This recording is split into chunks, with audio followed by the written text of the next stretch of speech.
Hello അസ്സലാമു അലൈക്കും welcome back to my channel. ഇന്ന് രാവിലെ തന്നെ തേങ്ങ പൊളിക്കുകയാണ് കേട്ടോ. തേങ്ങ വേറെ ഒന്നിനും അല്ല, നമുക്ക് ചട്ടിനി ഉണ്ടാക്കാൻ വേണ്ടിയിട്ടാണ്. ഇന്ന് നൂൽപുട്ടാണ് ഉണ്ടാക്കുന്നത് ബ്രേക്ക്ഫാസ്റ്റിന്. അതിന് ഇന്ന് കറി ചട്നി ഉണ്ടാക്കാമെന്ന് വിചാരിച്ചു. ചായക്കും ചോറിനൊക്കെ വെള്ളം വെച്ചിട്ട് നേരെ തേങ്ങ പൊളിക്കാനാട്ടോ വന്നിട്ടുള്ളത്.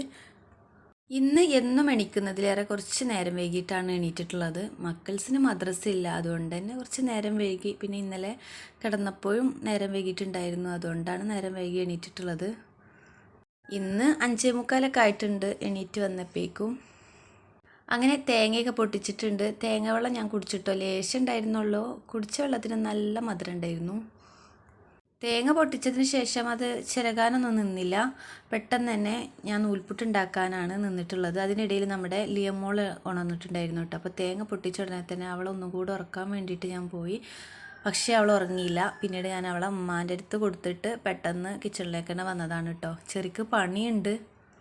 അങ്ങനെ ആദ്യ ട്രിപ്പിനുള്ള നൂൽപുട്ട് പീച്ചിക്കൊണ്ടിരിക്കുകയാണ്. ഈ ഒരു ടൈം ആയപ്പോഴേക്കും ചെറിയ എണീറ്റിട്ടുണ്ടായിരുന്നു കേട്ടോ. ഇനി ചെറിയ ബാത്റൂമിലൊക്കെ പോയി വരുമ്പോഴേക്കും എല്ലാം റെഡി ആക്കണം. നൂൽപുട്ട് പിന്നെ പെട്ടെന്ന് വെന്ത് കിട്ടും കേട്ടോ.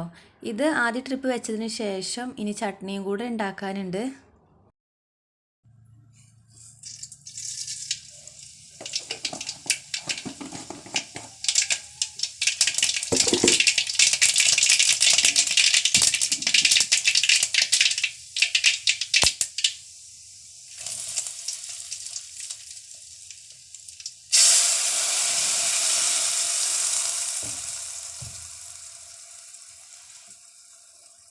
അങ്ങനെ പെട്ടെന്ന് തന്നെ നമ്മുടെ നൂൽപുട്ടുമായിട്ടുണ്ട് കേട്ടോ. ഇനി എന്തായാലും നാളെ മുതൽ ഒരു മാസത്തിന് രാവിലെ ഇതുപോലെ കടികളൊന്നും ഉണ്ടാക്കാൻ വേണ്ടിയിട്ട് നിൽക്കണ്ട.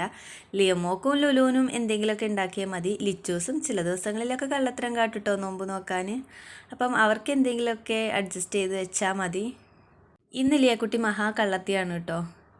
ഇമ്മാൻ്റെ കയ്യിൽ നിന്നും കരഞ്ഞിട്ട് എൻ്റെ കയ്യിലോട്ട് തന്നെ വന്നിട്ടുണ്ട്. പിന്നെ ഞാൻ എടുത്തിട്ട് പണിയെടുത്തു. അങ്ങനെ ചെറിയ പണിക്ക് പോയതിന് ശേഷം ഞങ്ങളെല്ലാവരും ചായയൊക്കെ കുടിച്ചിട്ടുണ്ടായിരുന്നു. മക്കൾസിനൊന്നും സ്കൂളും മദ്രസും ഇല്ലല്ലോ, അവരെ ചായ കൂടിയും കഴിഞ്ഞിട്ടുണ്ട് കേട്ടോ. അങ്ങനെ ഞാൻ പാത്രങ്ങളൊക്കെ കഴുകി കൗണ്ടർ ടോപ്പൊക്കെ ഒന്ന് ക്ലീനാക്കി വെക്കുന്നുണ്ട്. നമ്മുടെ നനച്ചുള്ളിപ്പണികളൊക്കെ കഴിഞ്ഞിട്ടുണ്ട് കേട്ടോ. ഇന്നത്തോടു കൂടി എല്ലാ വീടുകളിലെയും നനച്ചുള്ളിപ്പണികളൊക്കെ കഴിഞ്ഞിട്ടുണ്ടാവും.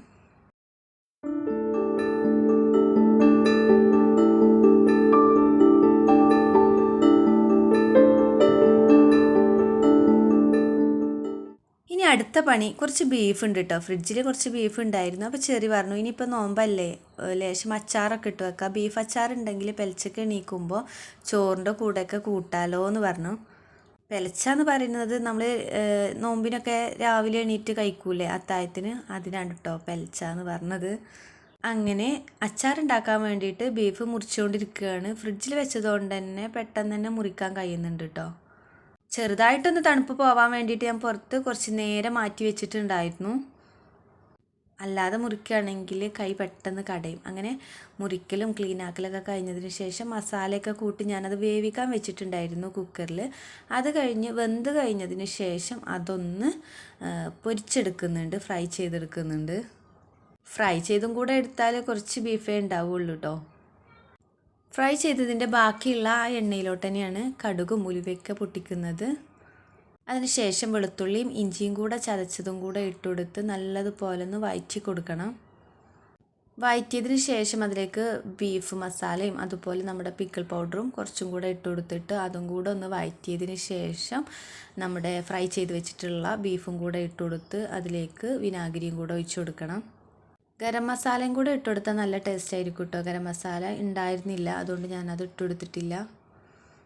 എനിക്ക് പെലച്ചക്ക് മീനൊന്നും പോവില്ല കേട്ടോ. മീൻ, ഉണക്ക മീൻ അങ്ങനെയുള്ള സംഭവങ്ങളൊന്നും പോവില്ല. പയറുപ്പേരിയോ അല്ലെങ്കിൽ നല്ല മുരിങ്ങ താളിപ്പൊക്കെ ഉണ്ടെങ്കിൽ നല്ലോണം ചോറൊക്കെ കഴിക്കും. അതിൽ കൂടെ കുറച്ച് ഇതുപോലെ അച്ചാറൊക്കെ ഉണ്ടെങ്കിൽ അതും കഴിക്കും. പിന്നെ നേന്ത്രപ്പഴമൊക്കെ കൊണ്ടുവരികയാണെങ്കിൽ അതും പുഴുങ്ങാറുണ്ട് കേട്ടോ. അതും കൂടെ പുഴുങ്ങിയിട്ട് കഴിക്കാറുണ്ട്.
അങ്ങനെ നമ്മുടെ ബീഫ് അച്ചാറൊക്കെ ആയിട്ടുണ്ട്.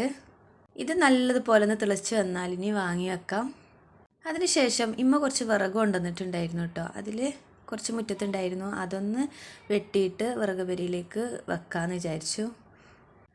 വിറകൊക്കെ കഴിഞ്ഞിട്ടുണ്ടായിരുന്നു. അപ്പോൾ ഉമ്മ പറഞ്ഞു നോമ്പിന് എന്തായാലും വിറക് വേണമല്ലോ എന്ന്. അങ്ങനെ കുറച്ച് കൊണ്ടുവന്നിട്ടുണ്ടായിരുന്നു കേട്ടോ തൊടിയിൽ പോയിട്ട്. ഇമ്മ വിറക് ഉണ്ടാക്കൽ തുടങ്ങിയിട്ട് കുറച്ച് ദിവസമായി കേട്ടോ, കുറച്ചൊക്കെ ആയിട്ടുണ്ട്. മട്ടലാണ് അധികവും.